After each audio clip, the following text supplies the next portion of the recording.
Défini comme une infection diarrhéique aiguë, le choléra semble persister dans les différentes régions du Cameroun.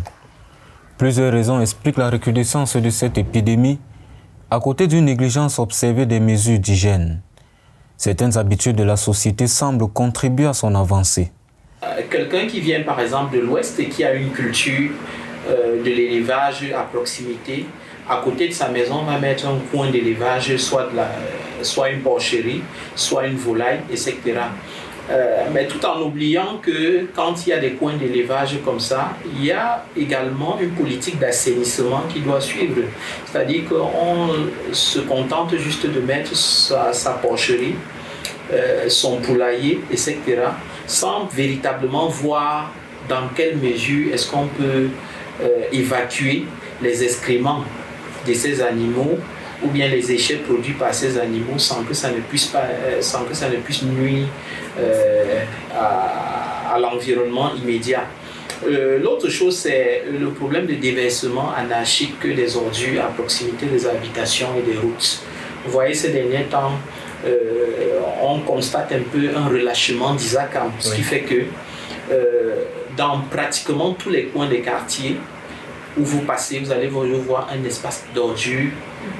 On a déposé et puis on ne les enlève pas. Et quand on ne les enlève pas comme ça, une fois que la pluie arrive, il y a une sorte de... ces espaces d'ordures-là, ce sont des nids de vibrions cholériques. Et lorsqu'il y a de la pluie, ces pluies-là font disperser ces vibrions dans toute la ville. Cette dispersion du virus responsable du choléra est encore plus élevée lorsque les points d'eau sont proches des latrines. Au sein des métropoles, précisément dans les artères de chaque ville, des points d'eau utiles à toute activité des riverains sont dévancés par des espaces de déjection. Cette promiscuité est liée également à un paramètre foncier. Lorsque quelqu'un acquiert soit 200, 300, 400 mètres carrés de terrain, la politique ou bien la culture que la personne développe voudrait que la devanture de la maison soit la devanture, puisque c'est par là que les visiteurs arrivent, c'est l'espace qu'on aménage le plus, c'est par conséquent c'est l'espace qu'on rend propre. Et du coup on met le puits là-bas. Et le derrière de la maison est toujours considéré comme un espace où on met les déchets, y compris même les latrines. Oubliant que le derrière de la maison, de notre maison, bien de cette habitation, peut constituer également la devanture de quelqu'un d'autre. Et puis, comme parfois c'est une barrière qui sépare les deux concessions, on a la personne qui est située en arrière, qui crée son puits, qui communique directement avec les latrines de l'autre. Du voisin. Donc, il y a cela qui peut s'expliquer.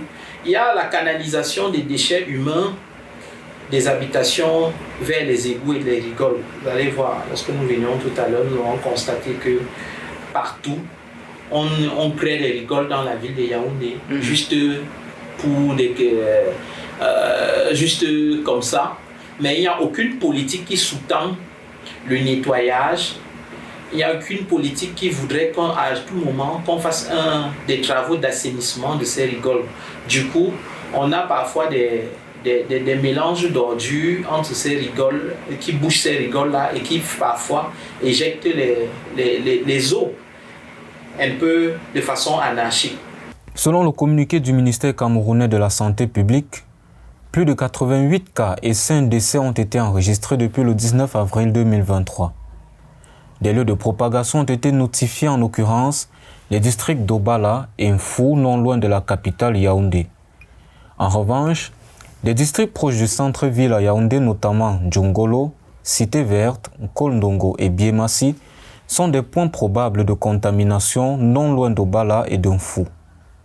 Pour le sociologue Moustapha Monchin Sangou, les milieux urbains ne sont pas sociabilisés à la potabilisation de l'eau de boisson. Donc du coup, il n'y a pas des enseignements qui sous-tendent la potabilisation de l'eau de boisson. Du coup, étant donné que la CDE, la Camerounaise des eaux, ne peut pas desservir toutes les populations. Il y a des gens qui créent des puits un peu de partout. Il y a des gens qui consomment parfois de l'eau de rivière, de l'eau de marigot. Mais au préalable, il n'y a aucune politique, aucune communication,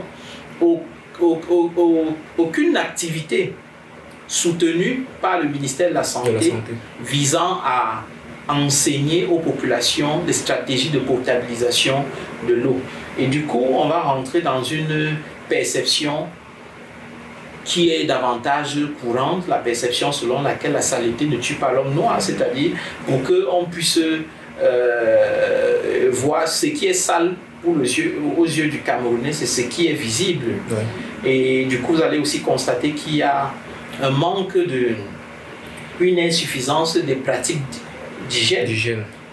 Les gens lavent très peu les mains.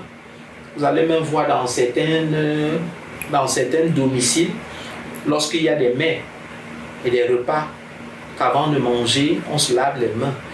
Essayez un peu d'interroger comment est-ce qu'on lave les mains.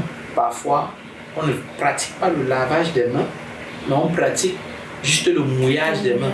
C'est-à-dire on se mouille les mains pensant qu'on lave les mains, puisqu'en réalité, lorsqu'on lave les mains, il n'y a pas de... on ne lave ni avec de l'eau potable, ni avec du savon. Provoqué par l'ingestion d'aliments et d'eau contaminés par le vibrion cholérique, le choléra s'est inséré dans le quotidien des Camerounais et Africains avec plusieurs foyers de propagation enregistrés depuis 2020. Il faut employer les mesures de prévention, mais cela commence par une politique de prévention.